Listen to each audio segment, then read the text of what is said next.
Welcome back, my friends, to AA Recovery Interviews. I'm your host, Howard L., and I'm an alcoholic. Sober since January 1st, 1988, one day at a time. I'm grateful you've joined us. AA Recovery Interviews is the podcast where Alcoholics Anonymous members from around the world share their extraordinary stories of experience, strength, and hope. To date, there are 145 episodes of AA Recovery Interviews. I invite you to listen to them all at my website, aarecoveryinterviews.com. They're also available on all podcast apps. Every episode is unique, inspiring, engaging, and meaningful. Each story is a powerful testimony of the recovery available to all in AA. Today's show is an encore of my interview with John F. from December 2021. My guest on the show today is John F., someone I've known since he was literally a baby. The son of one of my lifelong friends, John got involved with alcohol and drugs when he was just 13. Though he drank alcoholically from the start, his constant nemesis was marijuana, amphetamines, LSD, prescription opioids, and ultimately heroin. Divorced when he was only 5, John's parents suffered utter helplessness through countless treatment failures. Each non-successful attempt to get John sober, including half-hearted stints in AA when he was just 16, validated the label unlucky that his mother had pinned upon him at an earlier age. It seems that John was always the one getting caught using or drinking, while everyone else was getting away with it. The realization that he was using in situations where he knew he'd get caught did little to abate the tumultuous whirlwind his life had become. By the time he was living on the streets of L.A. as a daily heroin user, he was sick and malnourished, floundering around death's door with seemingly no way out. None of the turning points John experienced were effective until his mid-20s, when he finally came all the way in and sat all the way down in AA. Getting a sponsor and working the steps in earnest for the first time pulled him up from the mire of self-destruction a little over 4 years ago. Today, John resides in the middle of the program, practicing a true spiritual connection to his higher power and the fellowship. He sponsors lots of men and stays centered in the big book. He's also careful in the way he shares his experience with drugs while he's sitting in an AA meeting, highly respecting AA's singleness of purpose. He has reestablished a close connection with his family based upon the mutual understanding and love that we in the program cherish. As you listen to John's story on today's AA Recovery Interviews podcast, you'll hear the kind of humility that only a life like his could encapsulate. I'm grateful he survived to be of service to God and his fellows. So, for the next 72 minutes, please enjoy my 59th interview in this podcast series with my friend and AA brother, John F. My name is John, and I'm a drug addict. Now, when you're in an AA meeting, does that ever get to be an issue? Do you ever say I'm an alcoholic and drug addict? When I'm in an AA meeting, which is rare, I do say I'm an alcoholic. I respect singleness of purpose. My main fellowship is Heroin Anonymous out here. It's all out of the same book. Cocaine Anonymous as well. We use the big book of Alcoholics Anonymous because it works. Like at an AA meeting, I just say I'm an alcoholic. Yeah. I do have experience drinking alcoholically. I choose not to talk about my drug use at an AA meeting because while a lot of addicts find singleness of purpose a little bit exclusive, I don't want to be the guy who's talking about, smoking crack under a bridge when there's a dude who's just trying to get over drinking. He walks in there and he sees this tattooed young guy being like, I was smoking crack and all this stuff. And he's like, I don't belong here. And I'm like, you do. And I don't want to cheat anybody from that, so. Well, yeah, and I appreciate your sensitivity to the other members in the room. My feeling about it and everything with regard to this particular podcast is if you got sober in AA, you've got every bit as much right to talk about whatever you need to talk about. Appreciate it. And I don't think I've had anybody just say they were a drug addict when they introduce themselves, but it's not a bad thing. Yeah, I mean, while I did drink alcoholically and stuff like that, my main vice wasn't alcohol. It was all the other stuff, and that was the stuff that brought me down so far that I didn't know what to do. Well, I'm so glad to see you alive and looking healthy and sounding good, and you've got that certain twinkle and sparkle in your eye. You remind me a lot of your dad. You know, your dad and I go way, way back to our college years. And I know that there were years of struggle involved for both of you, and we'll get to that in a little bit. I just wanted to say how grateful I am to see you again. It's great to see you, too. It's cool that you're part of the fellowship. You know, I never would have known that probably if I hadn't gone through what I went through. And it's nice that I get to connect with you on this level. When you were first starting to have the problems that you were having, I told your dad, if John ever needs me, just let him know that I'm available. And yet, from everybody I've ever known in AA, including all the people I've interviewed, people are ready when they're ready. You know, There's nothing I could say to your dad that would have influenced what you did. That must have been really tough in the early years, though, for you, huh?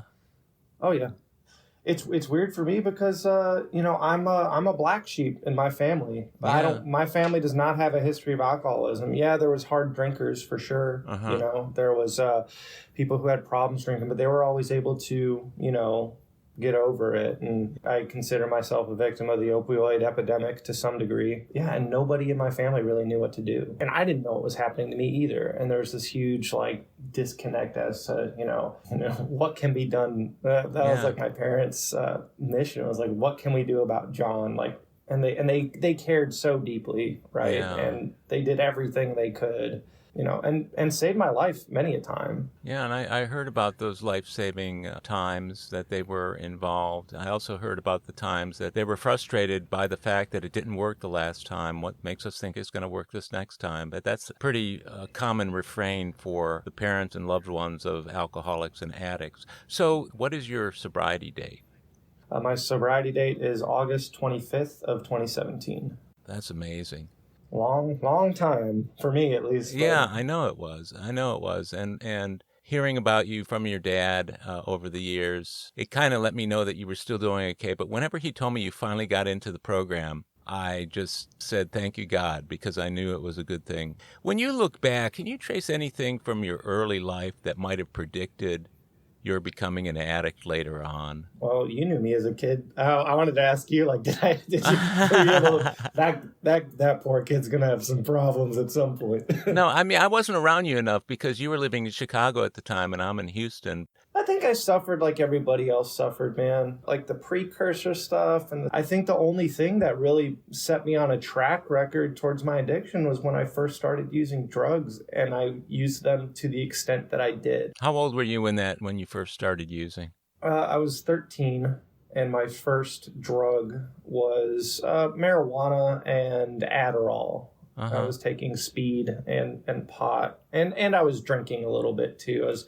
stealing wild turkey from my mom and replacing it with water. But I wasn't really getting drunk off of that. I mean, at first it was for acceptance, right? Because I was becoming kind of a counterculture kid. I was starting to rebel against my parents and wear all black and listen to metal and grow my hair out and stuff. And so the natural next thing was I was really curious about drugs and alcohol because it was a world that was completely new to me, Yeah. But from the get-go, man, I noticed this. Once I put the substance in my body, I can't control how much I'm going to take. So did you notice that from the very first time you drank, or while everybody else may have done it and said, okay, I'll do it again sometime, not really feel like they were going to, did you know after the first time or a few times that you were going to be doing this in the future? Well, yeah, I knew that I wanted to do it, right? Because it was the lifestyle that I was leaning towards, I wanted to be a rocker. I knew all the rock artists I listened to all smoked weed, and so I wanted to do that, you know? As far as it becoming a problem, I just thought I was unlucky, and my mom told me I was unlucky. She's like, you can't be doing drugs, you're unlucky. Because I got caught all the time, right? By my parents, by school. The consequences started almost immediately. Were these after your mom and dad split up, or was it before? They split up when I was 5. Okay, so all this was going on with your mom and your stepfather. And my dad, too. I mean, my dad was very clued in. I've never heard of a mother telling their own kid they're unlucky. What was behind that, do you think? It was around the fact that I was always getting caught. Because I always told her, it was just a one-time thing, and she would walk in and bust me. And she's just and I'd always get caught at school doing stuff like that or with alcohol on me. And she was just like, you can't be doing this stuff. You're unlucky. Like the cops you're just going to go to jail. Like you can't afford to screw up, because that's just what she thought. So you're going to be the guy who always gets caught while other people get away with driving drunk, right? Exactly. And I thought I was unlucky too, because I was always grounded, always in trouble, and all my friends were using drugs and getting away scot-free. But the difference is they were all using drugs when they could get away with it. Mm-hmm. I was using drugs when I could get away with it, but I also used it when I couldn't. I knew I couldn't. I did it anyway. I get that. And I was doing crazy stuff. My mom and I were about to go out to dinner, and I had my little marijuana pipe, my little piece, and there was like some residue in it. And I'm just like, well, I need to be hungry before dinner. Might as well take a little resin hit in the bathroom. Uh-huh. And I'm like, hitting it over and over. And then my mom like opens the door, and I'm like exhaling smoke. And she's like, what are you doing? And I'm just like, nothing, It was crazy, man. Do you think, from what you know and the other people that you've interacted with, because, you're in that millennial group, there are a lot of reasons why people do what they do with the drugs, to feel different or to fit in. Was there a predominant reason why you wanted to continue to do, starting at 13? Was it how you were feeling about yourself? Was it fitting in? What was the major driver? It was fitting in. It was a cool factor. Also, it was just, this is when depression and alienation all started for me. Around 13 is when I started having suicidal thoughts and all these things. And drugs and alcohol were, I hated being sober is the best way I can put it. And that was, pretty much my whole life. After I found something that worked, why be sober? And it was everything to that extent. It was, everything I used was alcoholically. Alcohol, marijuana, LSD. For about 6 months, I took acid almost every day. Wow. Really fried my brain for a long time. I had a guy on a couple shows ago who talked about smoking crack cocaine and how he feels like he got brain damage from it, like he got PTSD type issues that years later, he's been sober a long time and it's still affecting him. So, and I've heard of that with LSD, especially people having trips later on. Yeah, you can damage yourself. It was just, I was seeing tracers, stuff just when you have like a phone or something and it's dark. I still have a couple things, screws loose up here even after 4 years, but I get that. I'm lucky that's all it is, right? Considering how much damage I did to myself, that's it. So you were unlucky, and now you're lucky, which is good. Lucky or blessed? Extremely. I'd say blessed. I like blessed. I would say blessed. Lucky sounds like I'm doing it. Blessed sounds like a power greater than me is doing it. That's exactly where it is, man. You know what you were talking about with feeling depressed and everything else. I've suffered from clinical depression probably my whole life, but it wasn't diagnosed until I was about 32, 33. I'd already been sober. But all those years that I used pot and hash and did pills and drank, it took me out of that feeling, although alcohol is a major depressant in and of itself. It presents itself differently, though. These days, whenever I tell people about clinical depression, everybody knows what the blues feels like, right? But clinical depression is the thing that wants you to not get sober. Yeah. Why get sober if you can choose the way to feel? And that's how it always was for me. Was that way for you too? Yeah. I just thought that this was my life. When things started to get bad, they were bad from the jump, but when I started getting into harder drugs, and experiencing some bad stuff, that was just where I was going, man. Just on to the bitter end, as ungracefully as that is. I just thought that was just my lot in life after a while. Yeah, and the interesting thing about it was, as different as most younger people think that their lives are with drugs and alcohol, when I was in my 20s and 30s, the slogan that was popular at that time was, live fast and die young.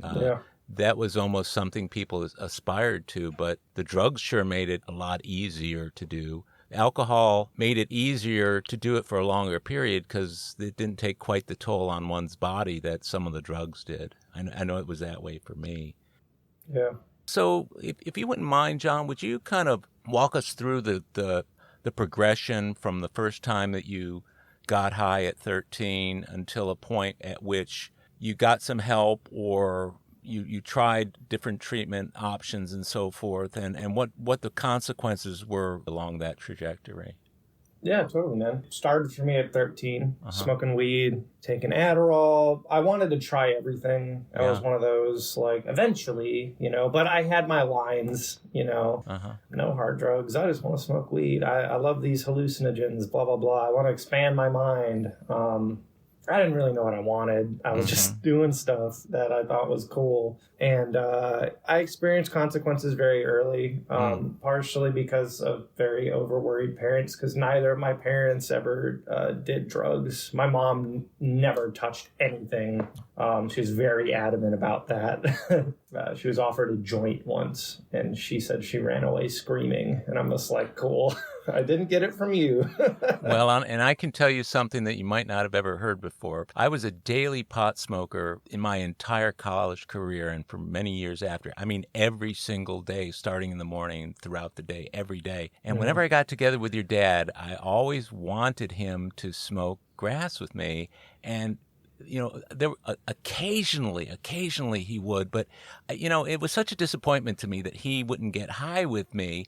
But he had his own reasons for not wanting to do that. We drank a lot of beer together, though. He told me he's like I don't like not feeling in control, and it's so weird because my dad's such like he's like a ooey kind of like Buddhist artsy guy. Like you'd think he would listen to jazz, like you'd think he'd be smoking a bunch of weed, but he never did. So that was me, though, man. That was me. Yeah. Put on some good jazz and just chill out. That was the way to do it. Okay, so you said some of these consequences started to roll forth. What happened? Yeah, I mean, a lot of it was my parents worrying about me, right? But my drug use was like escalating to the point where like freshman year of high school, I was getting fucked up at school, like visibly fucked up. I hung out with all the druggy kids, and they brought in like a water bottle full of gin one day. And I remember like we were all taking little nips off of it. And once alcohol started to work its magic, I grabbed that bottle and I was like chugging it. It's like, I need more of this, It was crazy. It was like, there's that voice in my head that says, wow, this feels great. I bet it would feel better if I had more. And then I have more and it feels better. And it just keeps escalating. Like there's no downside at the beginning. When I was first discovering these drugs, I was like, it just keeps getting better and better. I don't see what's wrong with it. That's not too much to dissuade you from doing more, is it? Exactly. Yeah. It was honestly a spiritual experience. Those first couple of times, it was like, I've never felt like this in my life. Would you say that every time you used after that, you were chasing that particular feeling? I think I've got that feeling a couple times with different substances. But yeah, I mean, it was that complete release. Yeah. And all I cared about was that's just what my using looked like. It was that release.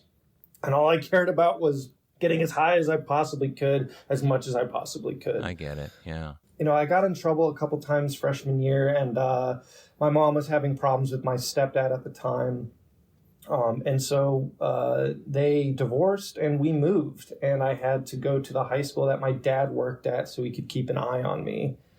Which was just, I was not happy.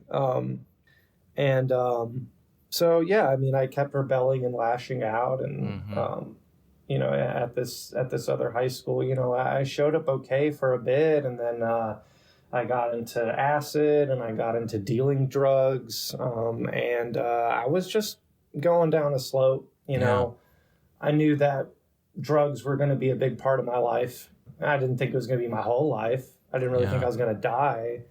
But I knew that I was going to try everything. And at 16, I started using heroin, like very, very early. Yeah. What was that experience like the first time? Did you give it any conscious thought, or did you just full bore ahead? My friend told me that he tried it and some of his friends tried it. And they said it was really great. And, just be careful, man. And I mean, our school was suddenly like senior year, it got infested. I don't know what happened. part of the opiate crisis was at that time. I mean, Right. I didn't even touch pain pills before that. Uh-huh. It was just like immediately we had heroin, and we're just like, okay, let's give it a shot. And honestly, I didn't really fall in love with heroin at the start. Mm-hmm. I loved it psychologically because I'm Kurt Cobain is like my idol, and it was just like I was headed in that direction anyway. And it's like, if I'm going to be a tortured artist, I need to do this. Yeah. But between that and the LSD and all this other stuff, it was just adding it into the mix. It didn't really take a firm hold until a couple years later. But I was always fascinated by it. Mm-hmm. How long did you stay at your dad's school? I finished. You graduated from there? Barely. I had to take summer school because I failed. Did you get with a whole different crowd of the same type of people there, or were you still hanging with your old? Actually, the funny thing is, well, when I moved there, the friends I made were all straight edge. There's a punk subculture of kids who don't drink or do drugs as an act of rebellion. And they were these straight edge hardcore kids, and they were like, dude, you shouldn't do drugs. You should hang with us. And like I did, and they were really fun. And we ate pizza and stuff. And then like senior year, they all just started doing drugs with me. And they were just like, hey, can you? And I'm just like, yeah, I'll get back into that life with you guys. And so we all went off the deep end, which is really funny. So there was a point at which you were straight edge and not doing? Yeah, I mean, I didn't really subscribe to it, but there was like a little bit. Things got really bad for me. My mom caught me with heroin, needles, and I was on a bunch of LSD and didn't really know what was going on. So I started going to an outpatient treatment center after that. It's like 5 days a week. It was awful. How old were you when that was going on? I was 16, I think. And I started going to this thing, and we did groups every day, and we learned about triggers and stuff like that. And I think we had to go, I don't even think we went to any meetings. It was just like we had to go to this community center, and it was me and a bunch of other kids, and we sat around, and it was just a thing that I had to do. Knowing what you know now, did anything that they said get through to you at that time? No. The steps were on the wall, right? I think it set the pattern of I'm going to be going to a lot of these. Okay. But it didn't really occur to me at the time. But, I was experiencing consequences. And then after that, and after the whole heroin acid fiasco, I kind of stopped for a bit because my straight edge friends were worried about me. And then I've stayed sober for the rest of that year until my straight edge friends started smoking weed, and then we, did that. So, I mean, at that time, if I really wanted to stop, I could. So that was right. That's looking back. That was a self-will thing, then, huh? Yeah, I hadn't lost the power of choice yet by any means. I was just able to get off and not really think about it and not miss it because the opportunity wasn't there. I get it. So at 16, you're in a outpatient type program. Yeah, little stuff, nothing major. So you quit for a while, but then you went back to graphs and then kind of eased your way back into what you were doing previously. Yeah, I mean, not even eased. Like we were balling from the get-go, man. As soon as I started smoking weed again, it was all day, every day. I was taking acid again. I was tripping mushrooms again. I was doing stuff to an insane extent. Nothing too hard at that time, but it went back to my using. That's what it looks like. I want to be as high as possible, as much as possible. And so I would get as high as I possibly could in order to perform any functions I needed to perform throughout the day. And then sometimes I just get high and skip school because, I don't want to do that, Well, I know you're a pretty smart guy, so would you say that you were a functional drug user? No. So when you got stoned, you got stupid and messy and all that kind of stuff, huh? I mean, I was just I was a mess, man. And also I was going through teenage years were so hard, dude. I was going through hormonal stuff. Honestly, I feel like I was more mentally stable smoking crack and doing heroin than I was in high school. Because in high school, I was homicidal. I was suicidal. I was a wreck because I had all these hormones going on, and I was high all the time. I'm applying for college for the first time in my life, and Cool. I had to print out my transcript, and I saw senior year. I'm just like, good God, dude, you were a mess. I just didn't do anything, man. It was bad. I'm not functional, especially around school. I can work, I guess. But I mean, at the same time, it's like as my addiction progressed, I matched my lifestyle to it. What kind of jobs can I have that I can be fucked up for? Yeah. Pretty much making it easy on myself. What kind of feedback were you getting during this time from your folks? Oh, they were sick. They were scared to death. Lots of lectures, lots of tension because I didn't want to stop.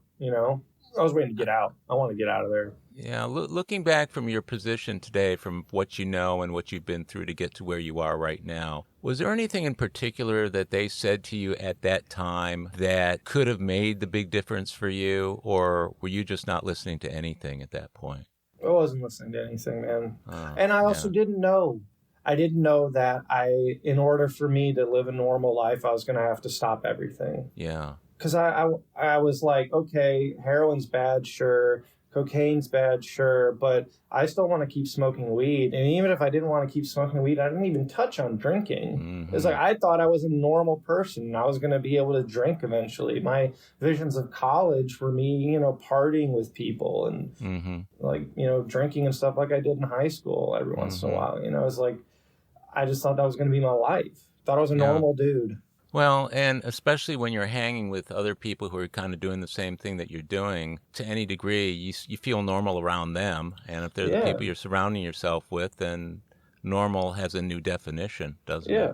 And it's like, I knew some of the stuff I was doing was extreme, right? But I expected, I fully expected to clean up my act. I expected, I'm going to party through college or whatever. And then when I get older, maybe I'll smoke grass every once in a while, like my friends' dads, and, just kind of hang out and be a cool, pot smoking dad or whatever. Like I had a plan. But yeah, that's why I was wondering, did you have a particular plan or goal or age in mind? Oh, yeah.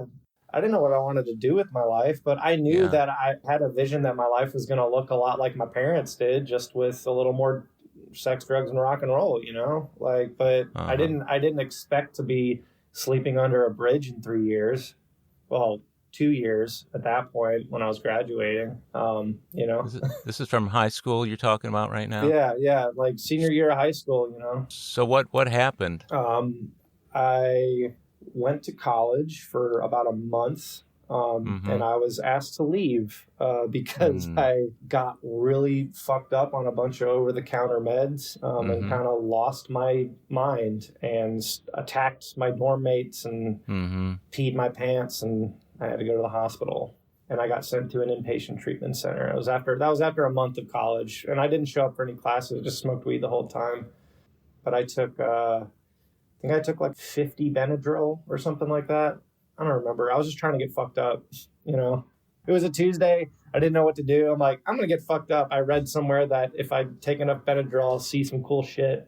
And I did that, and I blacked out, and I woke up in the hospital. Did they have to pump your stomach and everything, or? I don't remember. I woke up as soon as they put the catheter in, and then I passed out. When I kind of came to, I was on my way to my first inpatient treatment center a couple months after I turned 18. Against your will, I'm sure. Oh, absolutely. I mean, I kind of resigned to the fact that I could understand that I really fucked up, and that I wasn't going back to college, but I went. So that was more about what your parents wanted for you than what you wanted for yourself. Oh, totally. I just thought I'd just taken too much. Whoops, But, they found heroin and needles in my room as well because I was trying that again. So it didn't take hold yet. I wasn't a junkie yet, but I was dancing with it, So how long did you do the inpatient for? 60 days. And then when you got out, was it just right back to the same thing? I moved in with my dad. I dropped out of college, right? So I had to move in with my dad and join the workforce. I started working at Target.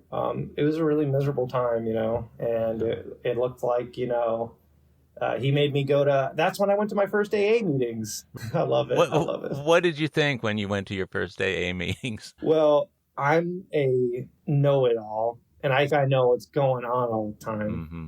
And in treatment, in order to graduate the treatment center, I had to say the 12 steps from memory. I think they even gave us books in there because I remember this book. I remember reading a little bit of it. But the only thing is I had to read the steps off the wall. I was like, cool. And when I was out, I'm like, I know what this is about, I start going to these AA meetings. It's at this church on a Wednesday. I'm like this young, little shithead in there. And A bunch of, probably like youngest age was like 35, median age was like 40. Small group. Mm-hmm. And every week it was a new step, was the topic. And every week I would share because I thought I knew what it was about. And I'd be like, amends? Yeah, it's important to, make amends to those, that we harmed and stuff. It's part of the program. I know what this is about. Like, I've never done it. And these guys, I remember after I'd been going a couple of weeks, one of these guys was like, hey, man, like, you should check out our big book study on this night. I think it would really help you out. And I was like, nah, I know how to read. Like, get out of here. Like, I know what I'm doing. Well, they tried, man. It was great. So you were really pretty resistant in the beginning. Yeah, I mean, I thought I had it figured out. I wasn't at a point where I was like, I don't know what I'm doing. Obviously, I was at a really horrible place in my life, but I had this idea of where I needed to be. I get that. And I was just trying to get there, where everything was going to work out. And that looked like moving to Los Angeles. I got a bug in my head. I was like, I need to move to LA, and that's where I'm going to sort my life out, So what did that look like, and how old were you when you moved out there? I wasn't even 19 yet. I got kicked out of college in October, and by June, I was driving to Los Angeles after a trip to the psych ward in between there. Again, caught tripping balls on a bunch of drugs. Mom threatened to send me back to treatment. I said, if you take me back there, I'm going to kill myself in front of the doctor. And so the doctor sent me to the psych ward. I was in there for 2 weeks. Sounds like you had things pretty well manipulated at home then, huh? Oh, yeah. I mean, I had an out, And my parents were just like, we don't know what to do. And then I'm like, I'm moving out to California, and that's what I'm going to do. And my parents, they wanted the best for me, so they helped me, I wasn't running away from home. My dad helped me find a place to live. He's like, I'll help pay your rent. Like, they believed me, and I believed myself that this is going to be good for me, that this is where I needed to be. I convinced them, and I convinced myself that once I move out there, that's when my life's going to start, Would you say that your dad and your mom were enabling you, and you might have caught what you needed to get into recovery sooner had they not done that? Or did that actually save your life to allow you to get to the point where you could finally get sober? I don't know. I mean, I don't regret anything that happened, man. They were loving me. That's all they could do. I didn't expect anything more of them. Sure, probably some of it was all enabling they soon got schooled in enabling at a treatment center I went to, and then they stopped that. So, but at the time, man, it was like they were just loving me the only way they knew how. They knew I was a sick puppy, and I was like real out there. But they were just doing what they could. I don't fault them for it. So, John, take us from that point. You're out in LA. Can you fast forward it to the point at which you were starting to hit bottoms that you knew you needed to do something like stop? That's where it starts, dude. LA is where I got into heroin again. And this time it got its hooks in me.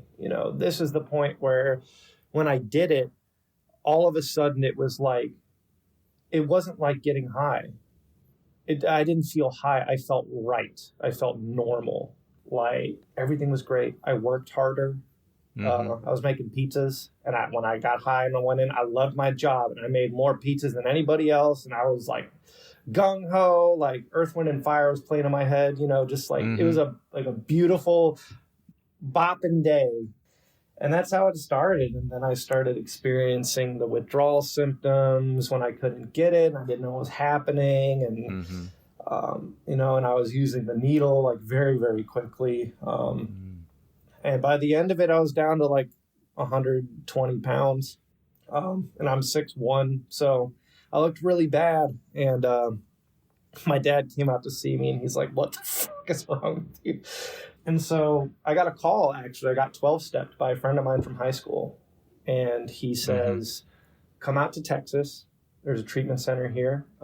He was all about the program. He asked me the qualifying questions, and he was like, do you think... do you have trouble staying stopped? Do you have little control of the amount you take? And I'm like, yeah. And he's like, dude, like, take it from me. The 12 steps work. And it was very much like a Bill and Eddie story. Because this was a friend of mine who the last I had heard from him was a phone call a couple months ago where he was living on his own and drinking like 6 bottles of Robitussin a day. And he said that he told me he's like, I think I'm Jesus, dude, and blah, blah, blah. And I'm like, this guy's going to die. Like, my friend's going to die. This is probably the last time I'm going to talk to him. And then he calls me sober and was like, this stuff works. And I'm just like, and he's like, how are you doing? And I'm like, really bad, man. To be honest, really bad. I was driving home from work. I'm like, I'm doing real bad, man. I'm hooked on dope. I'm sick all the time. I'm broke. I don't see a life for myself out here. Well, that sounds like a real moment of self-truth and somebody you could talk to about it who would accept it for what it was. Yeah, and he's just like, dude, I promise if you go to this treatment center, they talk about the 12 steps like I've never heard before. Mm-hmm. And we can live sober, man. Like, it's doable. And I'm just like, okay, screw it. You know, I was just, at this point, I knew, like, I don't know what I'm doing. You know, I was like 2,000 miles away from my parents. Like, I was just like, I'm just like, things are not going well, dude. I need to, I need another vacation from this hard life, right? So I go to treatment, you know. I was in there for 4 months, man. And out here in Texas, dude, I never heard the message like it is out here. Yeah. At the treatment centers and stuff like that. I mean, this place wasn't even licensed. It was a recovery center. So no insurance, no nothing. And they brought you through the book, man. You went through all 12 steps, did a 5th step, all that stuff. I had no idea what this program was about, you know, until I got all that, right? We'll be right back. My friends, if you're enjoying listening to my AA Recovery Interviews podcast, check out my latest audiobook, Lost Stories of the Big Book, 30 original stories missing from the 3rd and 4th editions of Alcoholics Anonymous. It's an engaging audiobook that brings these stories to life for AA members who've never seen them. These timeless testimonials were originally cut to make room for newer stories in the 3rd and 4th editions. But their vitally important messages of hope are as meaningful today as they were when they were first published. Many listeners will hear these stories for the very first time. Have a free listen to Lost Stories of the Big Book on Audible, Amazon, or iTunes. It's also available as a Kindle book and in paperback from Amazon. While you're there, treat yourself to another audiobook I produced, Alcoholics Anonymous, the story of how more than 100 men have recovered from alcoholism. This is the word-for-word, cover-to-cover reading of the first printing of the first edition of the Big Book, published in 1939. It's a comfortable, meaningful, and engaging way to listen to the Big Book, anytime, any place. Have a free listen at Audible, Amazon, or iTunes. You're going to love it. And we're back. How about the emerging fellowship at that time? Do you feel like you were getting a different type of support when you came to Texas than you had gotten in the treatment centers? Oh, hell yeah. I mean, for one, it was, you know, like they talk about, I don't want to like quote the book too much, but I love it. And feel free. When they're talking about, you know, the cement which holds us together, one of those elements is we've been through a similar problem. And that's what it was like at every treatment center. I got real buddy-buddy with those guys because we were all suffering and we knew what it was like. But we didn't have that second element. We didn't have a common solution. So we didn't hold each other together. Or if we did, we ended up getting high together. And when I came here, I had both of those things. And I'm like, this is a little bit different. And I think the big difference is that treatment centers can get you sober, but it takes a program like AA to help you recover. Oh, yeah. And to help you build a different life. Getting sober is easy. It's staying sober that was impossible for me. You know, I've gotten sober a bunch of times. I've said, this is the last time I'm doing this, or, you know, waking up in the hospital. It's like, I'm never doing this again. I'm sober now. And then. Well, yeah. And one of the ironies is that, and it was this way for me, whenever I stopped drinking, I would tell myself, if I can stop for a week or 2 weeks, I'm probably not an alcoholic, because an alcoholic can't stop. But that was a lot of self-deception going on there, and and almost like. And then I had a guy on the show the other day say something like, when he was ready to drink, he went into the big book and found the ways to do it. When they talk about go ahead a couple of drinks, try some controlled drinking. Yeah, try it and stop. Yeah. That's awesome. Yeah. So you were there at the place there in Texas for 4 months. Yeah. How old were you by this time? I was 19. Still 19. From this point on, it's more of the same. But I mean, This was a big watershed moment, right? Because this was the first time I had found recovery. Right. And I had been taken through this work by people who had been through it themselves. Mm-hmm. And I started to see that, okay, maybe I can live sober. This is the first time like that foundation was shaken, I'm willing to believe that there's a higher power, sure. And I look, when we go to these outside meetings, there's a bunch of people my age there, and they're all talking about God. And I'm like, what is this? I've never. And I was like, you know what? This could work, A lot of it was because there's a lot of cute girls in there. So I was like, I could stay sober for sure. But it was just like, I found like an in-group, and also it was like, there were a bunch of big book thumpers, at this treatment center, and everyone who got out, they always carried a book. And this is how many sponsees I had. And it's just like, it's only the first 164 pages is like this kind of in club. Oh, yeah. People were just kind of shitty about it, but I loved it, Like, this is a real AA. And so you gathered up some hope from that experience that may have helped you down the road from there. I saw a way out, man. Yeah. I saw that this stuff could work. This stuff works for people. I mean, obviously, at this point, I wasn't convinced it was going to work for me, you know? See. Yeah. But I saw that it worked in other people. This is like a hope shot, And so, but it only works if you actually do something, right?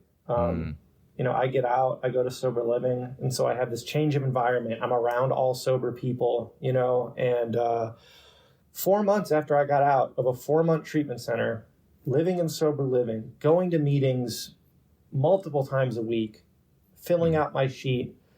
One morning I couldn't take it anymore. What was I doing? I did not have a sponsor, right? Yeah. I had not made any amends. I was not actively looking to sponsor people. I wasn't praying. I didn't have, looking back now, I did not have a relationship with a higher power, which is the big thing I was missing. Yeah, so you weren't doing the work. I wasn't doing the work. And really, I mean, the work is to connect me with God, and I didn't give a crap. I was like, I will pray when you want me to pray. Like, I'm not like this like hardcore atheist. No, screw that. Like, I'll do it. Yeah. But I didn't actually have any sort of spiritual connection. And first chance I could, I tried to buy drugs a few times out here. I got ripped off, and I'm like, well, fuck it. I'm just going to, I had a job, and I'm like, I'm just going to fly back to LA. And so I did that. I woke up, left the sober living, took a cab to the airport, bought like on a whim, I think I planned this out in a day and a half. Wow. Got on a plane, landed in Los Angeles, shacked up with a girl I knew for a couple days. I had about $500, spent it all on dope. We got high. When the money ran out, she kicked me out, and then I was living on the street. And I was out there for a couple months. And, horrible stuff happened to me out there. This awesome, horrible stuff happened. I'd never been in a situation like that before.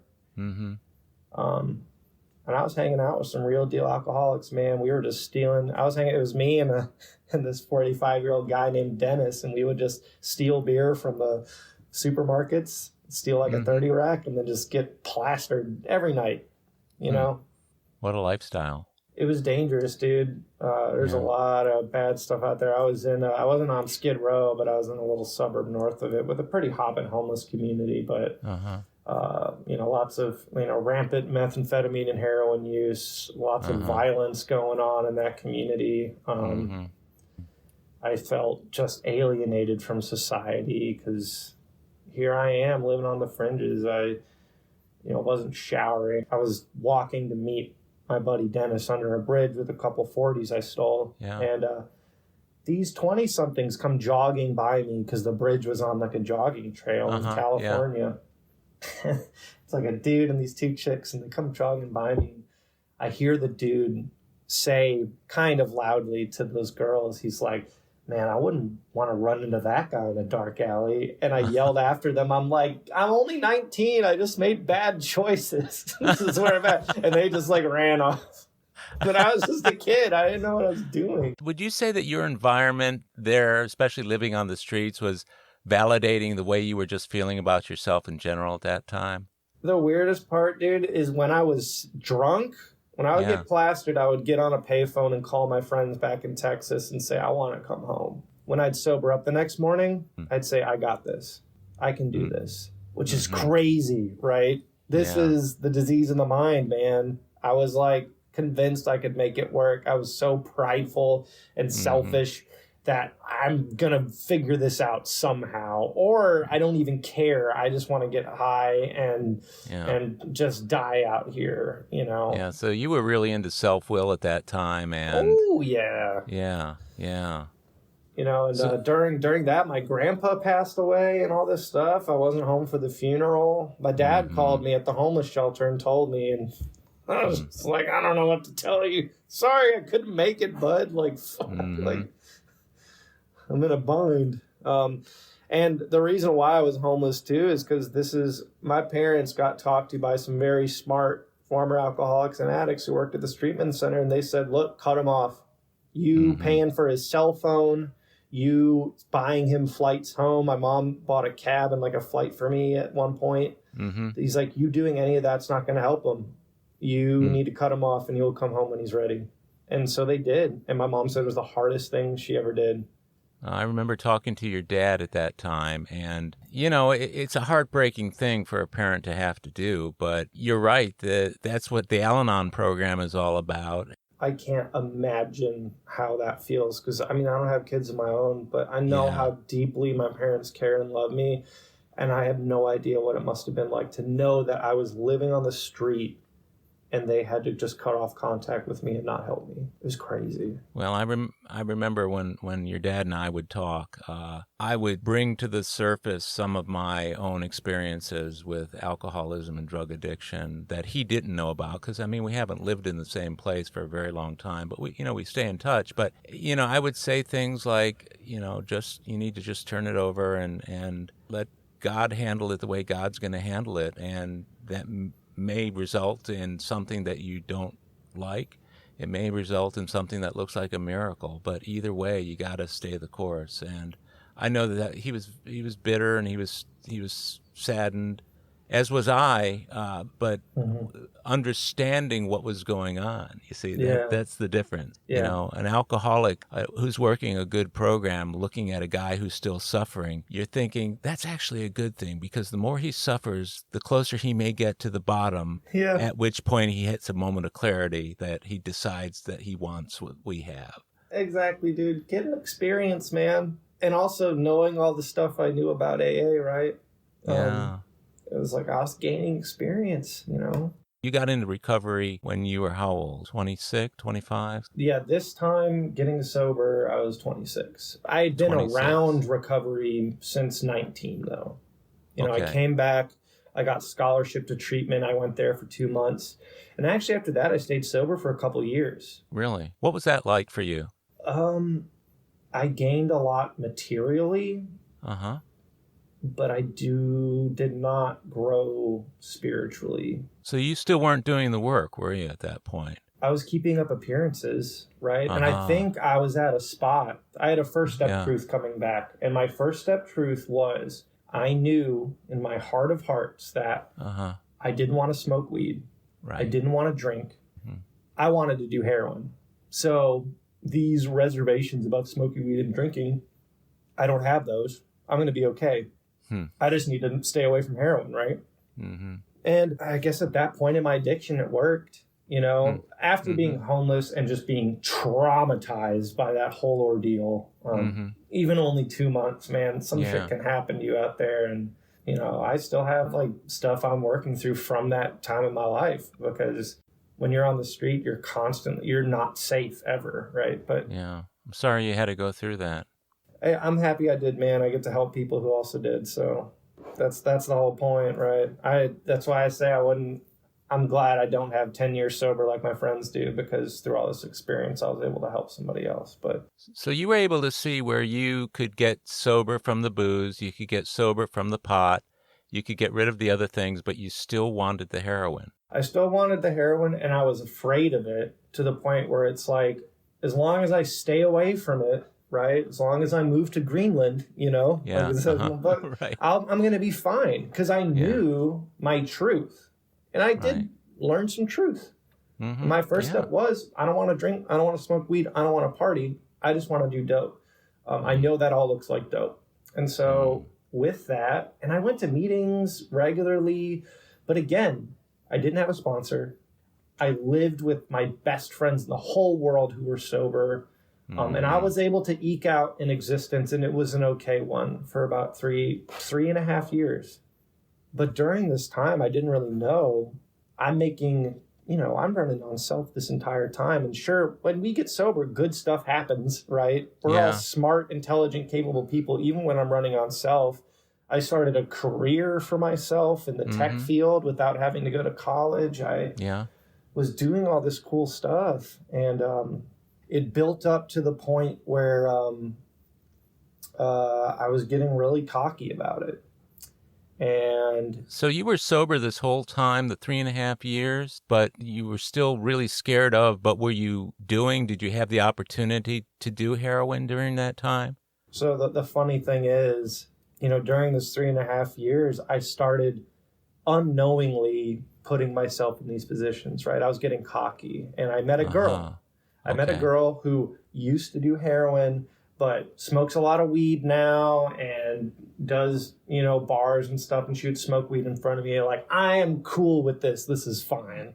Yeah. I'm sober. I know I don't want to smoke weed, right? Yeah. And so I met her, and we got into a relationship, and women in relationships are a whole nother story. Like, that's another huge problem I have. Right. I think everybody does. Most of us do. Yeah. We're maladjusted. Oh, quite.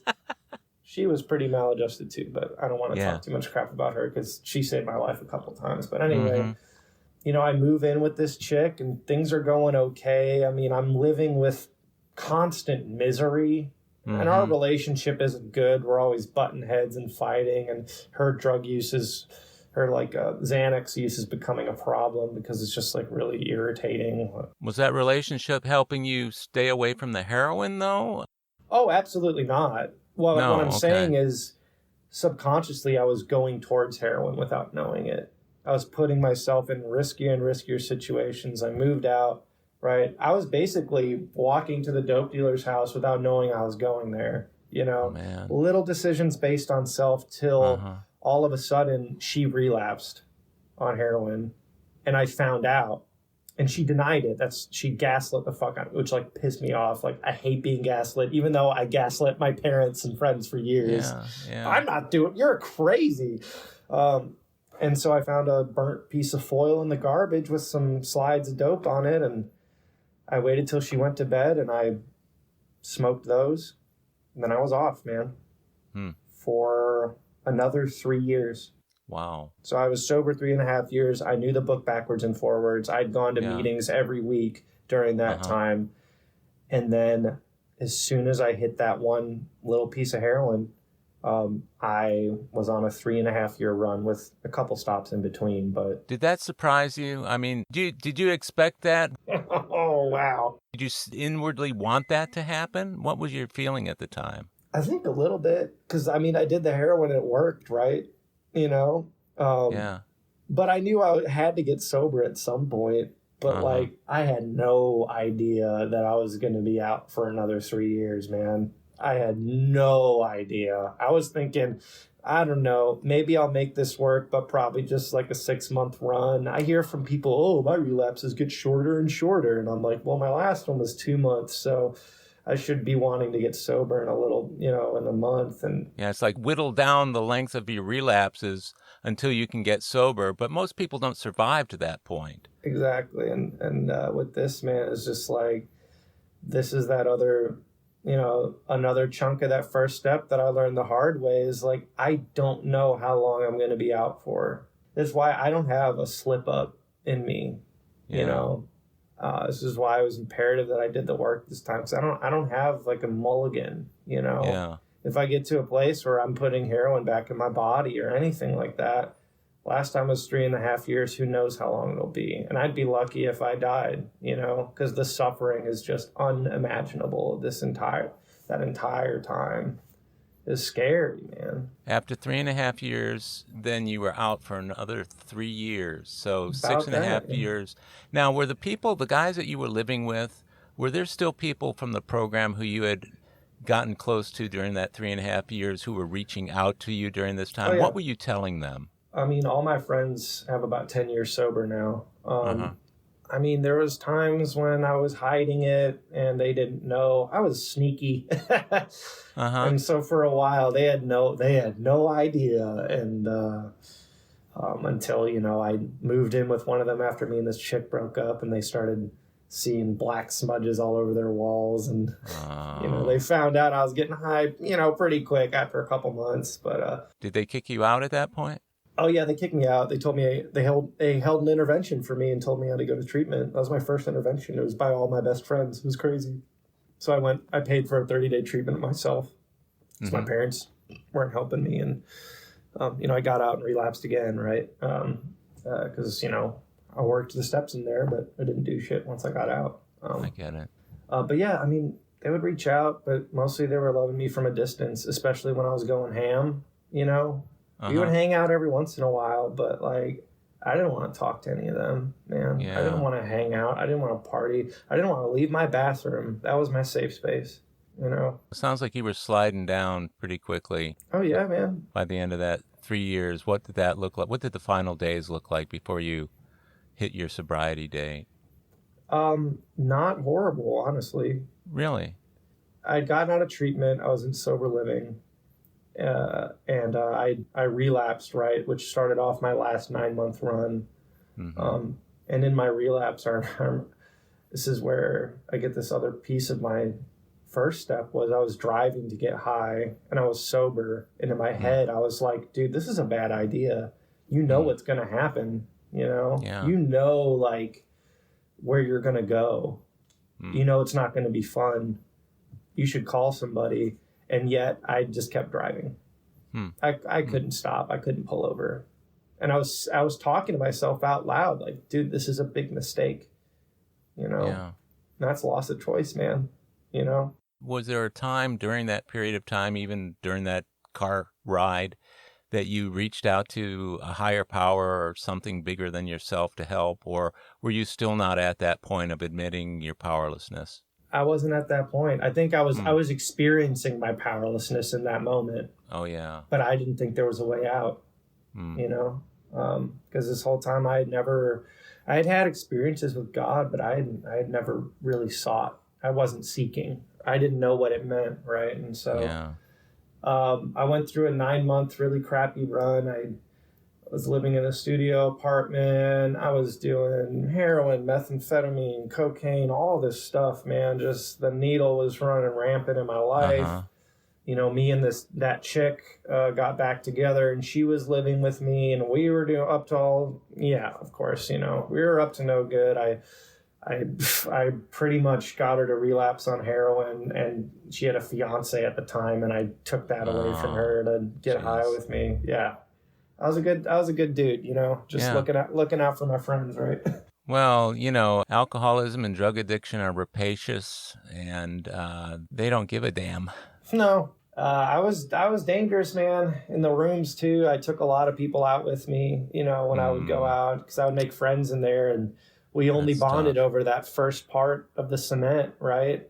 You know, we weren't. Neither of us were working a program, and then I always would get to that point where we'd be hanging out and we'd look at each other, and I'd be like, do you want to get high? And he'd be like, dude, I was just thinking about that. And then we'd go do it. Like, it was crazy, dude. But I didn't want to be alone. I always needed a running buddy. That was always my thing. I always had one guy, a friend of mine, who we were getting high together, and then we would end up ripping each other off, right? Because that's how things go. And then I'd get somebody else. And this time it was, you know, my ex-girlfriend. And, so you're living with her. It's 9 months. Living with her. House is infested with bugs. Real trap house, man. And I'm at the tail end of a run. I was getting free Suboxone from a doctor to taper off and not be sick. And I had just gotten a new job somehow because I was able to eke out an existence. I was a functioning crazy drug addict. I mean, because I worked in tech and I didn't have to talk to anybody. So like I eked out and I got a severance package from this place and I blew it all on drugs. And then I got hired at this other spot. So I'm super broke. I've already pawned a bunch of stuff. And I'm in training at this job who, for some reason, I showed up to work and I showed up to training in a blackout one day and they had to call me an Uber home. And they still kept me on because I was smart, like somehow. Yeah.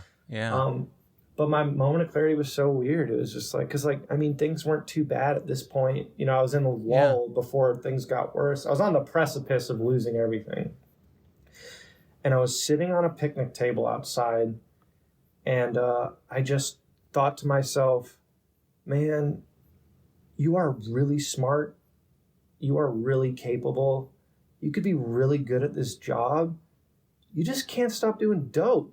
that was it. I was just like, at that moment, it's like, I just can't stop, dude. Like, it's been 9 months, man, of this run. It's like, I can't stop doing drugs. It's so bad. That was a genuine first step for you, wasn't it? Yeah, I didn't know what to do, man. I was like, I just can't stop. And I knew it was going to happen again. And I think I went and saw like a free drug counselor on a Friday. Because I'm like, I don't want to go back to the rooms yet. And I saw this drug counselor and I gave him my history and he was like, man, have you ever considered going into counseling? You're so introspective. I'm like, don't blow smoke up my ass. I was so mad. And so then Monday I decided to go to a meeting. And I still count it as my sober date. I know people are different about their sober dates, but on my sober date, you know, I'd smoked weed at around noon that day. And then I went to Guitar Center to go play some drums and let off some steam because they have a drum kit in there that anyone can play.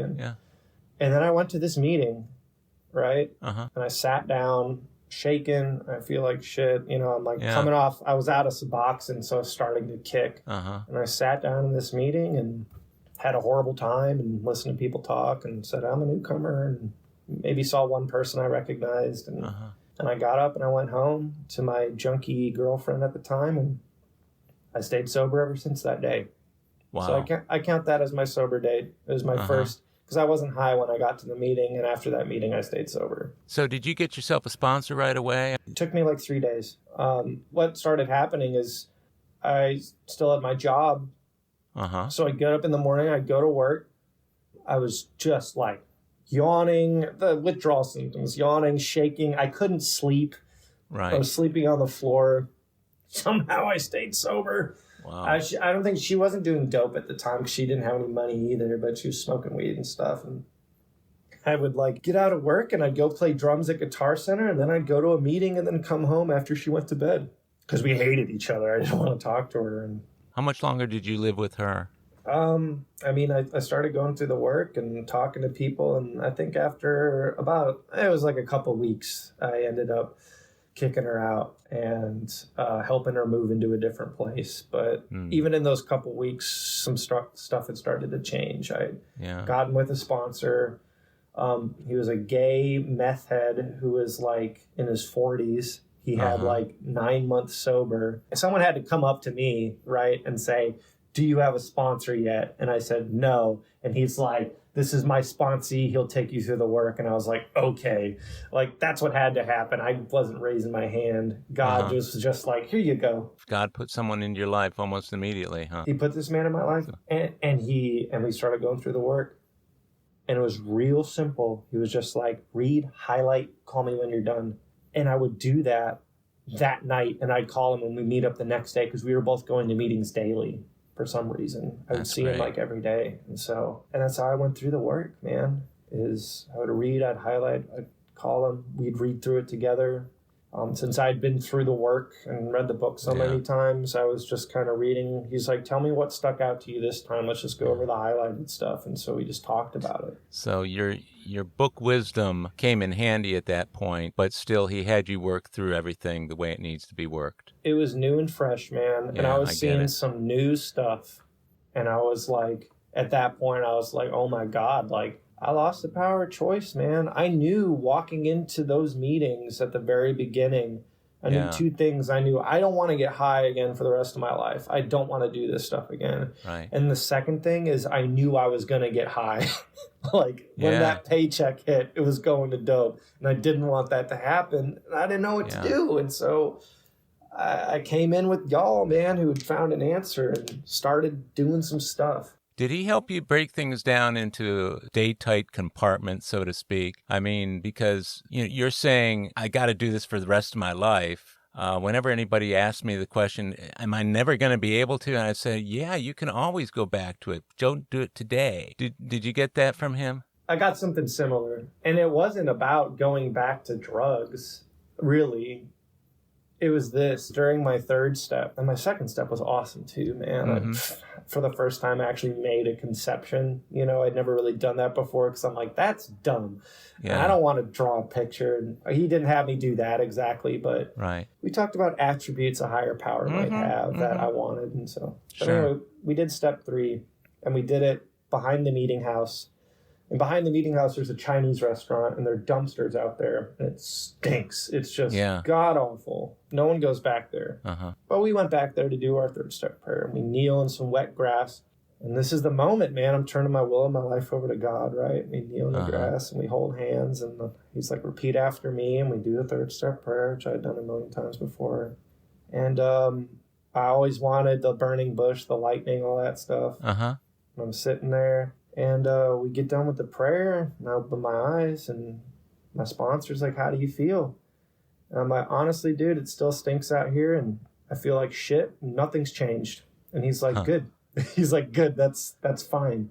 And he's like, all we just did was you made a promise to yourself, to me, and to whatever this God thing is that you think, that you're going to go through the rest of the work before you get high again. Do you think you can manage that? Just get through all 12 steps before you get high. Yeah. And to me, this like egomaniac, I need to have this religious experience. I need to understand God thing. It was so humbling to have it put so simply, like, just don't shoot dope before you get through the rest of this work. And I was just like, man, okay. And of course, the rest of that work culminates in one result. Yeah. Culminates in that relationship with a power greater than yourself. Yeah. It was beautiful, man. So how long did it take you to get through the 12 steps? Less than 90 days for sure. Wow. I started having the experience pretty much right after we did that third step. I had my nights where I was hanging out with old using buddies, and I was just like, man, like, I want to say fuck it. And then that thought came to mind, just do the work for once, you idiot. And I'm just like, all right, I'll do the work for once. Did you change playgrounds and playmates at some point? I didn't have any playgrounds or playmates, man. I had nobody. No one wanted to hang out with me, man. Within AA, I'll bet you built a whole new fellowship, didn't you? Oh, yeah. I also didn't even tell my friends. I didn't even tell my parents I was getting sober for like a couple months until I was sure, right? It was I probably waited till I was doing my amends, which I did in like a week. But it was like during my fourth step, like even before the fifth step, like I started to see some shit, and I started to see the steps for what they really were, My fourth step isn't just me shitting on myself. These are spiritual tools to get me closer to God. And all of a sudden I was talking to God, and I was seeing shit, and I was hearing things, and I was filled with this realization that, holy shit, like, I don't have to get high ever again for the rest of my life. And as soon as I started feeling that, I was like, let's go, dude. I hit step 12. And as soon as I was done with my work for step 12, I did my reading. I met up with my sponsor. It was Halloween. And he told me he can't sponsor me anymore because he relapsed. Oh. And I was like, what? I called you every day, my entire sobriety. This was like, you can't sponsor anymore because he slipped up over the weekend.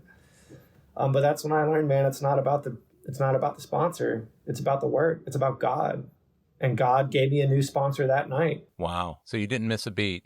I didn't miss a beat, man. And honestly, at that point, it's like, in my feeling, like I have a sponsor now and we talk, but in my feeling, I feel like once I bring someone to step 12, at that point, I always tell them, I'm like, look, I'm here for you if you need to do inventory, and I'm here for you. But at this point, we're no longer sponsee. You're just my brother in recovery. Yeah, so you've sponsored a number of men during your 4 years then, huh? A lot. Really? That's great. I went gung-ho with it. I had, in my first year of sobriety, I remember I had 10 sponsees at one point. Wow. And it was crazy because I didn't have that long sober, but the thing that makes it it's attraction, not promotion, man. And something happened to me, and I shared about it in every meeting I could. Yeah. And every time I saw some sad, miserable motherfucker like myself who would raise his hand saying he had under 30 days but wouldn't raise his hand that he needed a sponsor, I was like a shark. I just like walked up to him. I'm like, hey, dude, like, what's up? You know, here's my number. Do you have a sponsor? If you don't, oh, you do? Okay, well, here's my number anyway. You don't have a sponsor? Call me. Let's do something. So you got into service right away. And, you know, you said you only have 4 years. And I think to myself, Bill Wilson wrote the big book with only 4 years of sobriety. Yeah. So it's astounding that you were able to be of service to so many people. Can I assume you saw the direct connection between working with others and keeping yourself sober? That's it. That's it, isn't it? Sometimes that was all I had, man. I'm not going to tell you that these 4 years have been easy. I'm not going to tell you I've been a perfect AA member for 4 years. Especially this last year, dude. Yeah.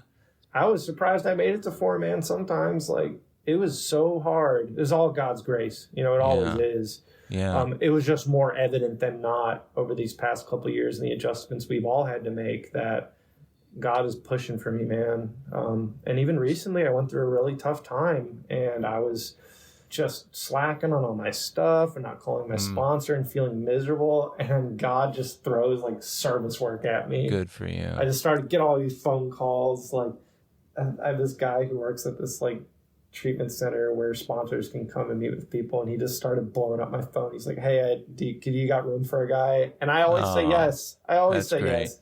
Even if I have too many, I say yes, because I'll never have too many sponsees. You know, God will make it work out somehow. You know, I'm so impressed with your level of enthusiasm about your current sobriety. And just listening to you this evening, I get it. I get the spiritual experience, or the spiritual awakening, I should say. But I see and I hear your enthusiasm. It has been a tough couple of years for a lot of people. Thank God for Zoom. Thank God for people being able to stay in touch with each other. So you're at 4 years. Have there been any particular things that have happened for you that you could not have possibly happened had you not gotten sober? Everything, man. Staying sober, for one. I'm not the guy who gets sober, dude. I was 100% one of the people who was going to die from this thing, and I didn't have to, you know. I think, you know, like when I take a guy through step 1, I thank God every day for that shit, man. Yeah. All the stuff I went through. I'm so grateful I don't have 10 years sober today, because I have all this experience that I can use to be helpful, man. My family was reassembled. My parents talked to me again. I mean, they always did, but like for the first time, they were like not worried about me. Well, yeah, I know your dad. I had the rare opportunity to see the parent of somebody whose life was changed by AA in you know, getting together with your dad and hearing how special it is for him when he comes down to visit you. And I said, John is sober by the grace of God. And I believe that. And I believe that's true for me and probably every other alcoholic who's able to claim contented sobriety. Yeah. But it sounds like that's what you have right now. And you're of service, you're of support to others. It's a beautiful thing. As a process of going through, we had a spiritual awakening as the result of going through the 12 steps. Like, why? Yeah. Why wait? You know, why dawdle? It was just like, I didn't care. I didn't care if it was done right. I just needed to do it.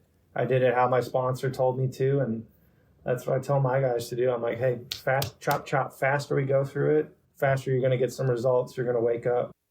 Well, this has really been great, John. I'm so glad that you and I got to spend like an hour and a half together. Yeah. And it seems like it's gone by in about 5 minutes, because seeing you and remembering you from when I saw you when you were much, much younger, and hearing what you've gone through, a man like you and the level of experience that you have, both getting it and not getting it, and finally getting it over the years, is so valuable to so many out there who are still struggling and suffering. And I honor you for doing that kind of service work, and I'm grateful to God for saving your life so that you can help save others. And that's what this whole gig is about. So that's purpose, man. It is purpose, isn't it? If I'm ever sad or angry or depressed about something, and we still get that way, life still kind of craps on us, but then it's like at the end of the day, it's like I get to remember, it's like, dude, like I can help when nobody else can. These dudes who were just like me in a much worse spot, who didn't think they were going to live to see tomorrow, and didn't think, this program doesn't work, or I'm not going to be capable of doing it. And when you tell them that you know how they feel, you know how they feel, don't you? Dude, it's just like, I didn't know I could even get through the steps myself. God was all over that too. God was working him up. That's why we get introduced to him real quick, because you're not writing a 4-step on your own power. Good God. Especially not outside of treatment. I didn't expect to get sober outside of treatment. That was wacky too. I was just a drug addict who walked on in there and just pounded out the work, man. What I've noticed about you in this in the time we've spent together is you've got AA wisdom beyond your years, and it's a great gift, and I encourage you to always let that guide you. And I have to believe that God put me and you together this evening for a purpose. And I love you, and I just am so glad that you and I were able to do this. You're a fine man, and I wish you all the success with your program and your sponsees. Absolutely. Thank you, man. I wish you success as well. Thank you for having me. It's so good to see you.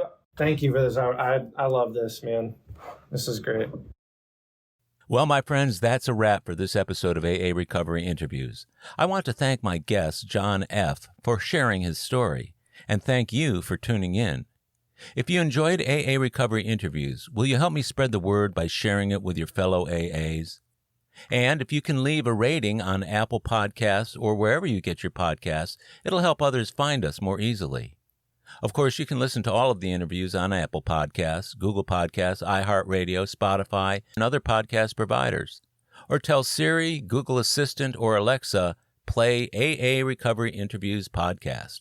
Or visit our website, aarecoveryinterviews.com, to listen to every interview, share your comments, and also contact us. If you want to email me directly, it's Howard at aarecoveryinterviews.com. By the way, this podcast strictly adheres to AA's 12 traditions and all General Service Office guidelines for safeguarding anonymity online. I pay all production costs, and no one receives financial gain from the show. AA Recovery Interviews and my guests do not speak for or represent AA at large. This podcast is simply my way of giving back to AA that which has been so freely given to me. The next episode of AA Recovery Interviews is on the way, so keep coming back. It'll be here soon.